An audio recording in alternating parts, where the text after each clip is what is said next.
नमस्कार, स्वराज एक्सप्रेस में आप सभी का स्वागत है। बात छत्तीसगढ़ की में मैं हूं आपके साथ कविता पांडे और आज का हमारा मुद्दा है एनआईए जैसे एसआईए पर रार।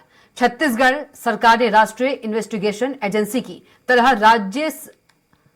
राज्य में स्टेट इन्वेस्टिगेशन एजेंसी का गठन करने का निर्णय लिया है। वहीं इस मामले पर सियासत शुरू हो गई है। सरकार का मानना है कि कई मामलों में एनआईए की तरह छानबीन की जरूरत पड़ती है।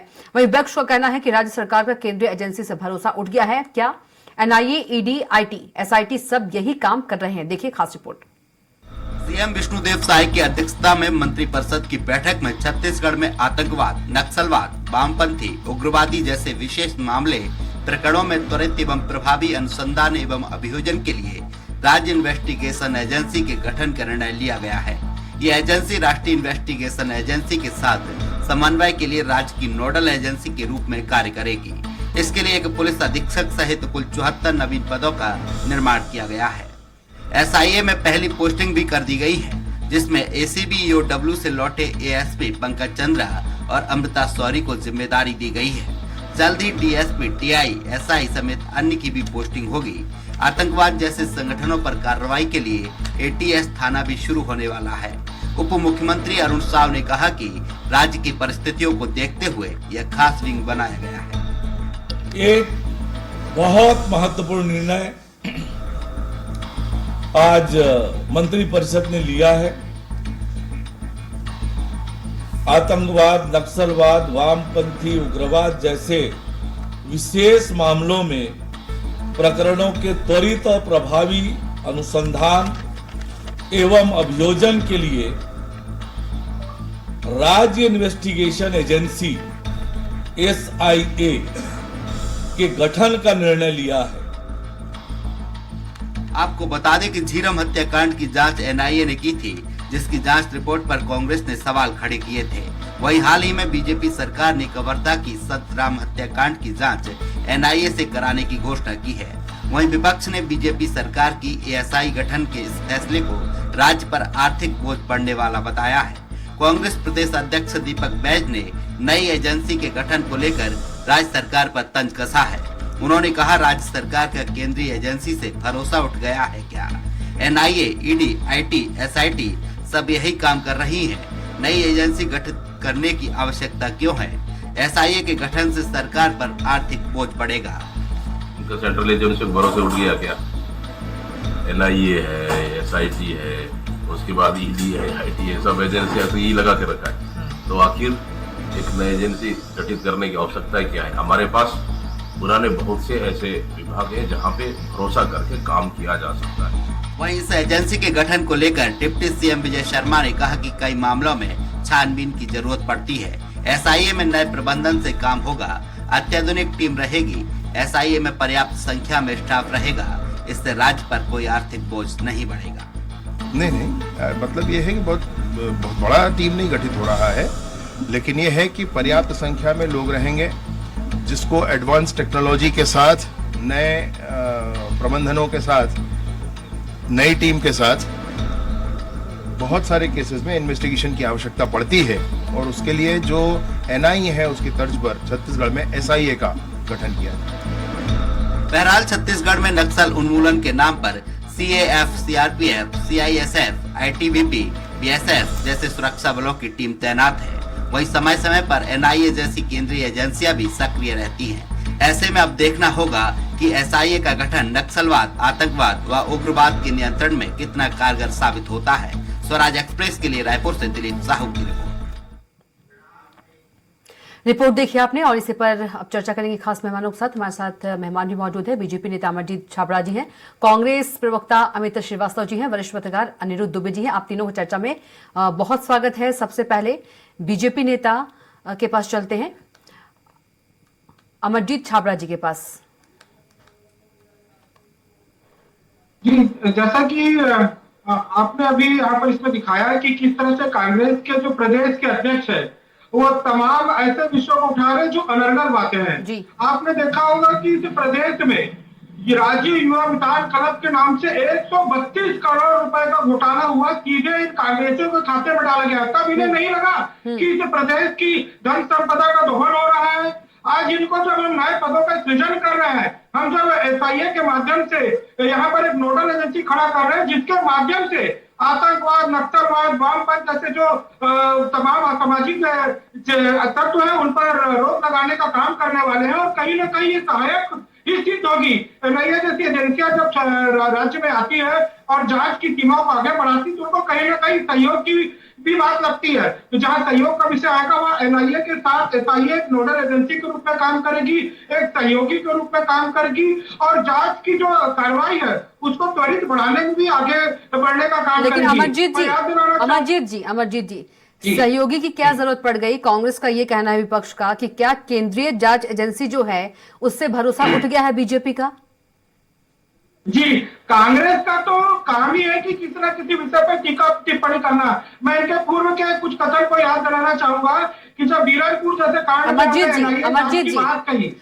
जी मेरा जी, सीधा सा सवाल ये है कि क्या मैं उसी पे आ रहा हूँ। जब बीरनपुर जैसे कांड पर हमने एनआईए की जांच की तब इन्होंने कहा कि क्या राज्य की एजेंसियों पर इनको भरोसा नहीं है। आज हम एसआईए की गठन की बात करते हैं तब ये कहते हैं कि इनको केंद्रीय एजेंसियों पर जांच का भरोसा नहीं है। मुझे लगता है कि पहले तो इनको अपने वक्तव्य को ही समझना होगा कि ये किस पर आरोप लगाना चाह रहे हैं। राज्य में जो एसआईए मतलब अमरजीत जी आप ये कहना चाह रहे हैं, अमरजीत जी आप ये कहना चाह रहे हैं कि जो कांग्रेस विपक्ष है उसको उनको किसी एजेंसी पर भरोसा नहीं, आप ये कहना चाह रहे हैं? जी बिल्कुल जी आंसर ले लेती हूँ, जवाब ले लेती हूँ अमित जी से। अमित श्रीवास्तव जी, क्या कांग्रेस को किसी भी एजेंसी पे भरोसा नहीं है? भाजपा के सम्मानित प्रवक्ता की बात बड़े गौर से मैं सुन रहा था। मुझे लगता है कि किसी की कुछ पंक्तियां याद आ गई कि कहते हैं ना, जिंदगी वक्त के बहकावे में है और भाजपा के राज में हर व्यक्ति तनाव पे है। और अमरजीत भाई, आपने लगा दी पानी पे तौबत, ये नहीं सोचा छेद तो आपकी नाव में है। देखिए, लगातार हमने कहा एजेंसियों पे हमें भरोसा है, और शायद भरोसा है इसलिए इस अमृत काल तक 75 वर्षों तक हमने एजेंसीज बनाई और लगातार एजेंसीज काम कर रही थी। लेकिन जिस प्रकार से 2014 के बाद आज इनके ऊपर आरोप लगता है कि कविता जी की जिस प्रकार से एजेंसियों का दुरुपयोग करते हैं, और लगातार आज इन्हें अगर खुद भरोसा नहीं है, आज इन्होंने एक एजेंसी बनाई है, स्टेट इन्वेस्टिगेशन एजेंसी, और जिस प्रकार से उस पर 74 एक एसपी के साथ, एडिशनल एसपी के साथ 74 लोगों की उन्होंने नियुक्ति भी की है। और उसमें ये कहा गया है कि आतंकवाद, नक्सलवाद और जिस प्रकार से अभियोजन की तेजी आए उसके लिए काम करेगी। कहीं कोई दिक्कत नहीं है, आपने बना दिया। मैं आपके माध्यम से बड़ी विनम्रता के साथ अमरजीत भाई से मैं निवेदन करना चाहता हूं कि सरकार से ये कहे कि इस प्रदेश का सबसे बड़ा नक्सल हमला अगर कभी हुआ था तो वो था झीरम का।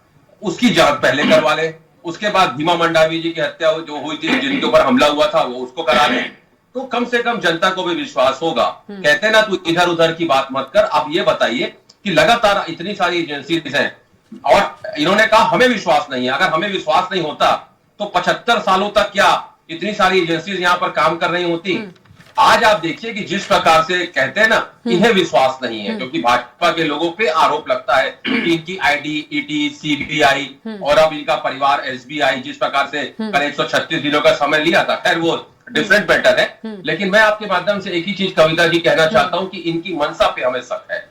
पहले जब हम ठीक है कि आप क्लियरिटी से करिए, ट्रांसपेरेंसी से करिए, कहीं कोई दिक्कत नहीं है। और छत्तीसगढ़ में अगर केसेस हुए हैं तो उन्हें रीओपन करिए। और कोर्ट ने भी तो कहा है कि झीरम की जांच यहाँ की पुलिस कर सकती है, तो क्यों ना पहला ही केस स्टेट इन्वेस्टिगेशन एजेंसी को दे दिया जाए। ठीक है अनिरुद्ध दुबे जी हमारे साथ हैं।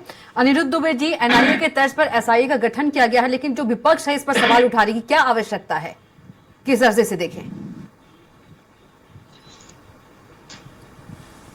मैंने अमरजीत छाबड़ा जी की बात सुनी, अमित श्रीवास्तव जी की बात सुनी जी, और ये भी एक संयोग है कि दोनों अधिवक्ता हैं, दोनों ने वकालत के पेशे से जुड़े हैं और बड़ा गहरा अध्ययन है। अपनी बात में जाने से पहले मैं ये कहूंगा कि मेरी दाढ़ी के इजाफे में मत जा, मेरी दाढ़ी के इजाफे में मत जा, खत के मजमून को पढ़, खत के लिफाफे में न जा। देखिए, ये जो है एजेंसी का जो गठन हुआ है जी, ये बहुत क्या है कि बहुत गहराई से इसका सोच विचार के कदम बढ़ाया गया है। और जहां तक मेरा मानना है जी कि छत्तीसगढ़ में जो गृह मंत्रालय का पद जी, इसका वजन एक जोगी शासन काल में देखने में आता था, जब नंद कुमार पटेल जी गृह मंत्री से छत्तीसगढ़ के जी। तब एक वजन दिखता था, उसके बाद जो है इतना लंबा समय रहा, गृह मंत्री की जैसे उपस्थिति दिखती थी वैसी दिखती नहीं नजर आती थी। और अभी ऐसा हुआ है विजय शर्मा जी के बनने के बाद कि ऐसा लग रहा है कि प्रदेश में कोई बहुत बड़ा जिम्मेदार गृह मंत्री है। और देखिए क्या है, अभी बात है जो है एनआईए और एसआईटी न जाने कितनी ही एजेंसियों की होती रही। आप झीरम घाटी ले लीजिए, जिसको शायद कभी ना भूल पाएंगे और इतिहास के पन्नों में ऐसा दर्ज है कि कभी मिट नहीं सकता। उस पे एनआईए की जांच कमेटी थी, प्रदेश की जांच कमेटी थी, प्रदेश सरकार की जांच की कमेटी थी। आज तक स्पष्ट नहीं हुआ है, मतलब झीरम घाटी का सच जो है दो एजेंसियां लगी रही, उसमें सामने नहीं आया।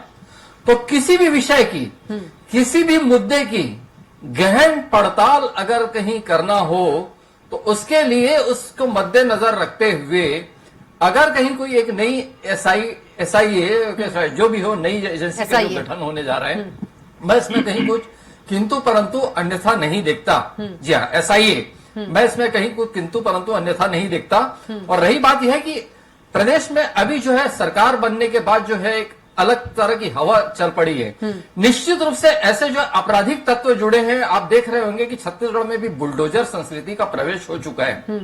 और अगर कि जो जघन्य अपराध से जुड़े हुए लोग हैं, उनके खिलाफ अगर कहीं इस तरीके की कार्रवाई होती है तो उस कार्रवाई पे कहीं प्रश्नवाचक चिन्ह नहीं लगना चाहिए। और जैसे जी जो है कि बहुत सारे यहाँ पे जो है मुद्दे हैं, बड़े गंभीर मुद्दे हैं आपराधिक घटनाओं को लेकर जो अनंत काल से चले आ रहे हैं, मैं तो ये कहूंगा। तो अगर कहीं इस दिशा में कुछ गंभीर प्रयास करने के लिए एसआईए का गठन होता है तो ये स्वागत है। बिल्कुल। अमरजीत जी, अमित जी का कहना है कि एजेंसी से कोई दिक्कत नहीं है, बीजेपी की मंशा पर शक है, ट्रांसपेरेंसी की बात कर रहे हैं। जी। कांग्रेस के मेरे प्रवक्ता साथी जिन्होंने हमने साथ में ही वकालत की पढ़ाई भी की और साथ ही साथ राजनीति के शिखर पर भी हम लोग पहुंचे। मैं अमित जी की बातों से इत्तेफाक रखते हुए उन्हें ये सजेशन देना चाहूंगा कि मंशा कांग्रेस की क्या, पहले ये उनको समझना होगा। कांग्रेस पार्टी को 2000 से 2003 के बीच में एक अवसर मिला था, लेकिन इसी तरह से उन्होंने अपनी सत्ता गंवाई थी। और जब इस बार अवसर मिला 2018 से 2023 का, तो इसी तरह से उन्होंने सिर्फ प्रदेश की जनता को गुमराह करने का काम किया। और आज जब प्रदेश में भारतीय जनता पार्टी की सरकार जो 2.5 महीने हुए सरकार को आए और लगातार ये अन्य मुद्दों पर, सारे मुद्दों पर अपने काम कर रही है, तो गाये बगाये किसी न किसी रूप में ये मंशा पर शक करने का काम करते हैं। इनको तो अपने खुद के अंतर्मन में झांकने की आवश्यकता है। मैं श्रीवास्तव जी को कहना चाहूंगा कि 2 लाइनों के माध्यम से कि ना इधर की बात कर ना उधर की बात कर, तू ये बता भाई तेरा कारवा लूटा कैसे। तो इनको तो ये चिंतन करने की आवश्यकता है कि ये जब आते हैं तो 3 साल में लौट जाते हैं, जब ये आते हैं तो 5 साल में लौट आते हैं। भारतीय जनता पार्टी ने इस प्रदेश को बनाया है, इस प्रदेश को संवारने की जिम्मेदारी भी भारतीय जनता पार्टी की है। और भारतीय जनता पार्टी ने प्रण लिया है कि जितने भी इस प्रदेश में कुशासन के कार्य हुए इन 5 वर्षों में, उनको हम ताजा सुधारेंगे, नक्सलवाद पर नकेल कसने का भी काम करेंगे। लेकिन अमरजीत जी, जैसा कि अमित भाई कह रहे थे कि झीरम के विषय को इन्होंने उठाया था, मैं इनको याद दिलाना चाहूंगा किरण जी कि झीरम के विषय पर इनके ही कांग्रेस पार्टी के जो प्रदेश के अध्यक्ष हुआ करते थे, जो बाद में प्रदेश के मुख्यमंत्री बने, उन्होंने कहा था कि झीरम का सबूत मेरी जेब में है, जब लगेगा जनता के सामने रख दूंगा। 5 साल इनकी सत्ता रही, इस प्रदेश में सरकार रही 5 साल, और 5 साल इनका शासन प्रशासन रहा। अमरजीत जी, जेब कहाँ कटी? अमरजीत जी, कतरे में कटी। अमित जी बोल रहे हैं कि सबसे पहले झीरम वाला जो मामला है उसी की जांच करवाई एसआईए से।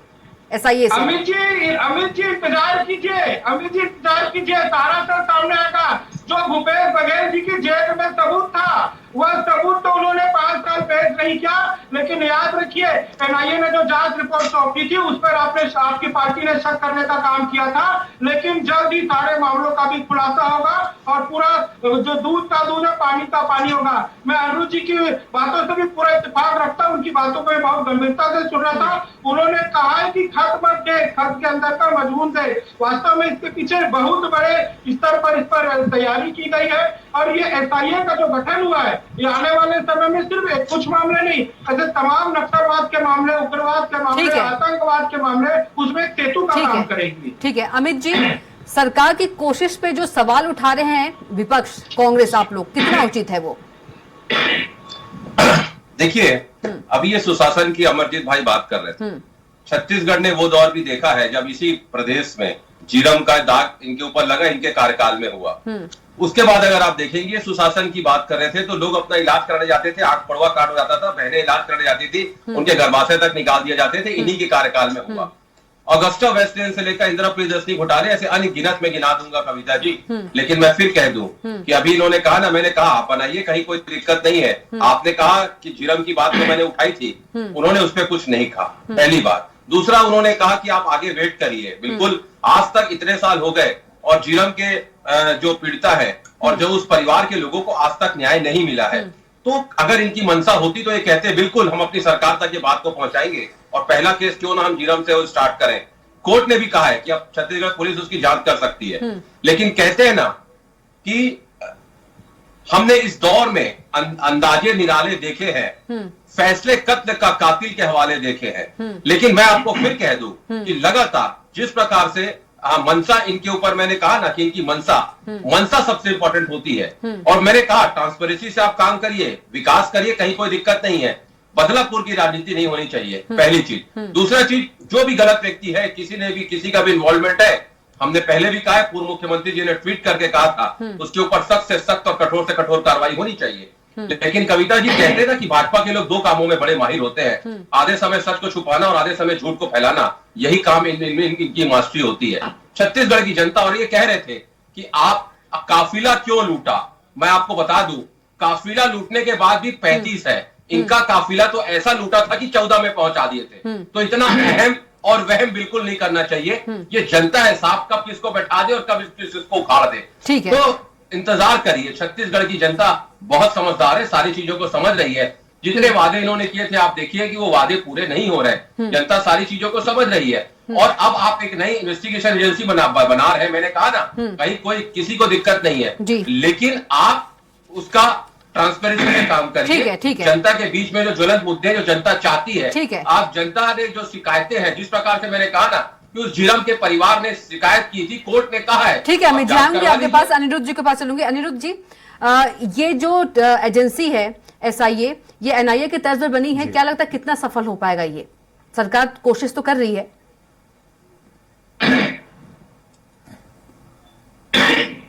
देखिए क्या है, मेरा ये मानना है कि कोई भी सरकार अगर कहीं कोई कदम उठाती है तो पहले उसको जो है अपना काम कर लेने दीजिए। क्या रिजल्ट सामने आता है उसकी प्रतीक्षा तो कीजिए। देखिए, आज नक्सलवाद जो है छत्तीसगढ़ की बहुत गंभीर समस्या है और ये समस्या कुछ नहीं तो पिछले 40 सालों से बनी हुई है, बल्कि ज्यादा भी हो सकता है।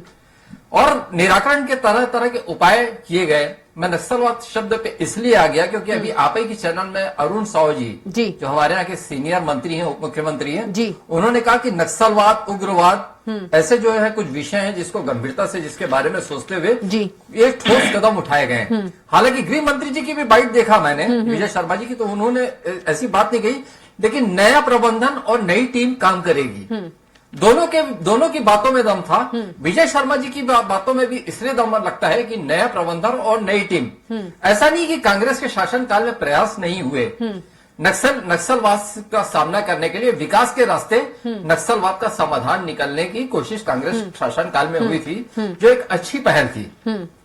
अभी कुछ इस तरह की कोशिश हो रही है कि नक्सली क्षेत्र जहां बस्तर है, वहां नए नए लगातार कैंप खोले जा रहे हैं। ये भी एक अच्छा प्रयास है, लेकिन इसमें कई कुछ ऐसी गुण बातें होती है, कुछ ऐसे विषय होते हैं कि जिसके तह में जाने के लिए बहुत गंभीर प्रयास करने होते हैं। भारतीय जनता पार्टी के शासनकाल में KPS गिल, जिन्होंने पंजाब की आतंक की समस्या का निराकरण किया था, उनको छत्तीसगढ़ में बुलाया गया था, उनकी सेवाएं ली गई थी, पूरे 1 साल तक सेवाएं ली गई। क्या रिजल्ट रहा इसको हम अलग रख देते हैं। तो पहल तो हुई, भले वो गिल साहब का जो भी वो हुआ, यहाँ अभी पहल हुई है। तो अभी नियत, किसी की नियत पे शक करना ठीक नहीं है। कम से कम उनको 6 महीने 8 महीने का समय दीजिए, प्रतीक्षा कीजिए, उसके बाद उसकी समीक्षा कीजिए। जी बिल्कुल। अमरजीत जी, दीपक बैज ने कहा है SIA को लेकर कि विपक्षी दलों के नेताओं को डराने, धमकाने, प्रेशर बनाने की राजनीति करने के लिए जो ये SIA है उसका गठन किया गया है और चुनाव में ताकि दुरुपयोग कर सके। ये आरोप है दीपक बैज जी का। देखिए क्या है कि अगर आपको विरोध करना है तो आप कुछ भी बोल सकते हैं। ये मात्र विरोध करना है, और खासकर जब अच्छे काम हम कुछ करते हैं तो उसमें हमको कुछ तर्कसंगत बातें नहीं नजर आती, तो हम यही कह देते हैं कि ये विपक्ष को डराने के विषय को लेकर है, या इसके दुरुपयोग करने को विषय को लेकर है, या फिर जैसे दीपक बैज जी ने कहा कि ये कहीं ना कहीं मतलब जो हमारी संपत्ति है, राष्ट्रीय कोष का दुरुपयोग है। मैं बताना चाहूंगा आपके चैनल के माध्यम से कि कांग्रेस पार्टी को कहीं भी डरने की आवश्यकता नहीं है।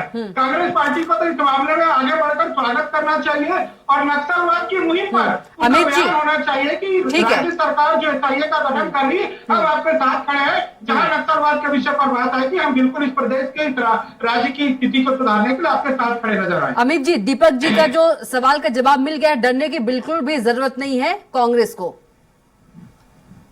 देखिए, मैं आपको बता दूं कि अमरजीत भाई को मैं सुन रहा था, और कविता जी आपको मैं बता दूं बड़े गर्व के साथ कि हम उस पार्टी के सदस्य हैं जिसने देश को आजादी दिलाई है। तो हम फिरंगियों से नहीं डरे तो इस संगियों से क्या डरेंगे, पहली बात। और मैं आपके माध्यम से लेकिन दीपक बैज जी कह रहे हैं ना, दीपक बैज जी कह रहे हैं कि डराने धमकाने के लिए, मैंने बयान सुना है उनका। देखिए आज तक अगर आप देखेंगे पिछले 9 सालों में जब से केंद्र में बैठी हुई सरकार और वहां पर बैठे हुए हुक्मरान जिस प्रकार से कई परिभाषाओं को बदला है, आज जितने विपक्ष के नेता 178 नेता बीजेपी ज्वाइन कर चुके हैं। अचानक हृदय परिवर्तन हो जाता है। तो मैंने कहा ना, ITAT, CBI और अब तो SBI, भाजपा के 3 जमाई अब 4 जमाई हो गए। तो लगातार जिस प्रकार से कल आप देखिए कि जिस प्रकार से इलेक्ट्रोल बॉन्ड पे SBI ने कहा, तो सारी चीजें क्रिस्टल क्लियर है कि आप किस प्रकार से सरकारी एजेंसियों को मिसयूज कर रहे हैं। खैर मैंने कहा ना कि अमरजीत भाई और अभी अमित जी, कांग्रेस ये कहना चाह रही है कि जो SI का गठन है वो मतलब दबाव के लिए, कांग्रेस के दबाव के लिए बनाया गया है। देखिए मैंने कहा ना कि थोड़े दिन में सारा चीजें क्रिस्टल क्लियर हो जाएगी, लेकिन मैंने कहा कि इनका पुराना इतिहास जो है, जिस प्रकार से प्रधानमंत्री जी कहते हैं 70,000 करोड़ का महाराष्ट्र में घोटाला हुआ है और 3 दिन बाद उनके साथ सरकार बना लेते हैं। बंगाल में जिसके ऊपर आरोप लगाते हैं कि नादा सादा स्कैम में जो सबसे बड़ा आरोपी है, बाद में वहां नेता विपक्ष हो जाता है। तो आरोप लगाना और उसके बाद अपने वॉशिंग मशीन और अपने डिटर्जेंट से उसको धोके मिस्टर क्लीन बना लेना, यही तो 9 साल से इस प्रदेश देश पे चल रहा है, वही चल रहा है। चलिए समय का अभाव है, लेकिन अमित जी आपके ही नेता रहते हैं ना जो वॉशिंग मशीन में धुल जाते हैं, कांग्रेस नेता ही रहते हैं वो। चलिए आप तीनों का बहुत बहुत शुक्रिया, समय का अभाव है। अमरजीत जी आपका भी बहुत शुक्रिया, अमित जी आपका भी, और अनिरुद्ध दुबे जी आपका भी बहुत शुक्रिया। तो बात छत्तीसगढ़ की में इतना ही। आप देखते रहिए स्वराज एक्सप्रेस। नमस्कार।